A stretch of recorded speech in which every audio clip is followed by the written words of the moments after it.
राजस्थान विधानसभा के बजट सत्र के दौरान कानपुर विधायक सुरेश गुर्जर ने तारांकित प्रश्न के माध्यम से क्षेत्र में न्यायिक सुविधाओं के अभाव और एसीजेएम कोर्ट की स्थापना का मुद्दा प्रमुखता से उठाया।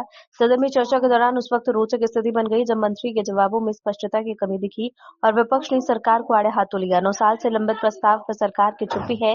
विधायक सुरेश गुर्जर ने सदन को बताया कि राजस्थान उच्च न्यायालय जोधपुर द्वारा दिसंबर 2016 में ही कानपुर में एसीजेएम न्यायालय की स्थापना का प्रस्ताव सरकार को भेजा गया था। विधायक ने कहा कि जब कानपुर में 4700 से ज्यादा मामले लंबित है और कोर्ट की बिल्डिंग भी तैयार है तो 9 साल बाद भी सरकार इसे खोलने में देरी क्यों कर रही है। नेता प्रतिपक्ष टीकाराम जूली ने सरकार को घेरा और विधायक गुर्जर के पूरक प्रश्नों का मंत्री द्वारा संतोषजनक जवाब न दे पाने पर नेता प्रतिपक्ष टीकाराम जूली ने दखल देते हुए सदन में सरकार पर तीखा प्रहार किया। महोदय, मुझे सरकार का जवाब मिल गया है। पूरा पूछिए। सरकार ने बिंदु संख्या 2 में बताया कि माननीय उच्च न्यायालय जोधपुर द्वारा 8 दिसंबर 2016 को एसीजेएम कोर्ट की स्थापना के लिए सरकार को प्रस्ताव भेजे हुए हैं। प्रस्ताव भेजे 9 साल हो गए हैं। अब तक एसीजेएम कोर्ट की स्थापना क्यों नहीं हुई है, जबकि कानपुर में सिविल और फौजदारी के 4700 से ज्यादा मुकदमे पेंडिंग है।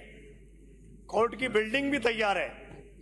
तो मैं माननीय अध्यक्ष महोदय, मैं मंत्री जी से पूछना चाहूंगा कि आने वाले बजट में क्या कानपुर में आप एसीजेएम कोर्ट खोलने का विचार रखते हैं? हाँ तो कब तक, नहीं तो क्यों नहीं? माननीय मंत्री जी।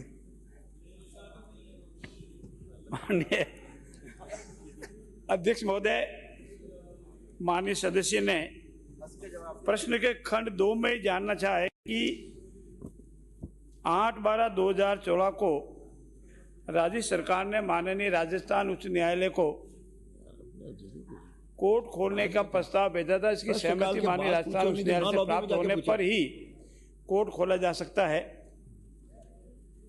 अनेक बार रिक्वेस्ट के उपरांत ही अभी वहां से कोई भी रेस्पॉन्स नहीं आया है। मैं आज आपकी मार्फत भी माननीय राजस्थान उच्च न्यायालय से तुरंत ही और रिक्वेस्ट करेंगे कि जल्दी उनकी सहमति आवे तो इसको गुणा पर कोर्ट खोलने का निर्णय लिया जा सके।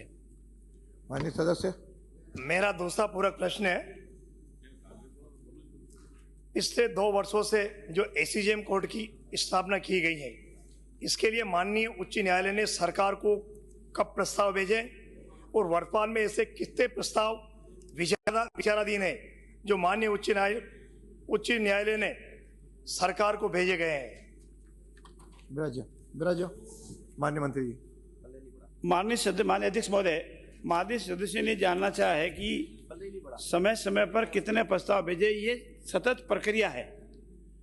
जिस तरह से मांग आती है, माननीय विधायक भी आ सकती है, जनप्रतिनिधि आ सकती है, एडवोकेट एसोसिएशन की आ सकती है, स्वयं हाईकोर्ट भी भेज देता है। जो भी आती है हम रिकमेंडेशन भेजते रहते हैं।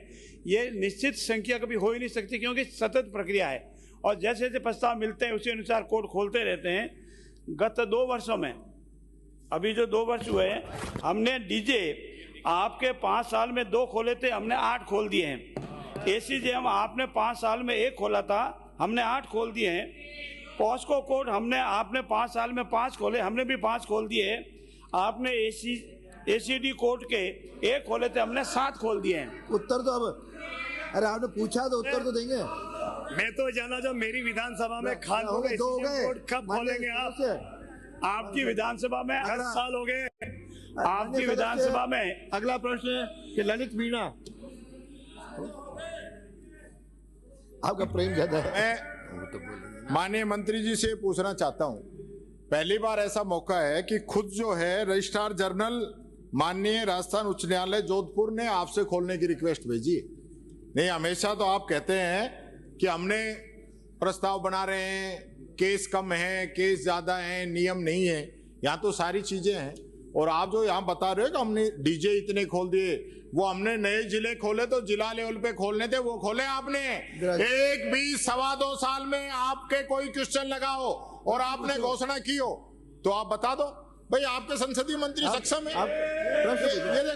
ये देखो आप नहीं, बिना बात आप नहीं, बिना बात सक्षम है। 2 नंबर बना रहे हो, 2 नंबर बना रहे हो। ये है संसदीय मंत्री, बहुत काबिल है, बहुत काबिल। सक्षम है। तो आपके मंत्री जवाब दे रहे हैं ना, बहुत काबिल है। आपके मंत्री जी हैं। माननीय अध्यक्ष महोदय,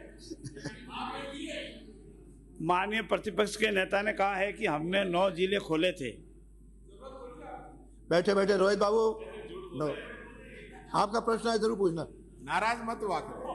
पर आपने तो ये तो ACD code, NPS code, POCSO code के तो नहीं, आपने 5 साल में 5 खोले, हमने अभी 5 खोल दिए 2 सालों में। आपने एसीडी कोड 1 हमने 7 खोल दिए, आपने डीजे 2 खोले थे, हमने 8 खोल दिए, आपने सीजीएम 1 खोला था, हमने 8 खोल दिए, और ये निरंतर प्रक्रिया चलती रहती है। माननीय प्रतिपक्ष के नेता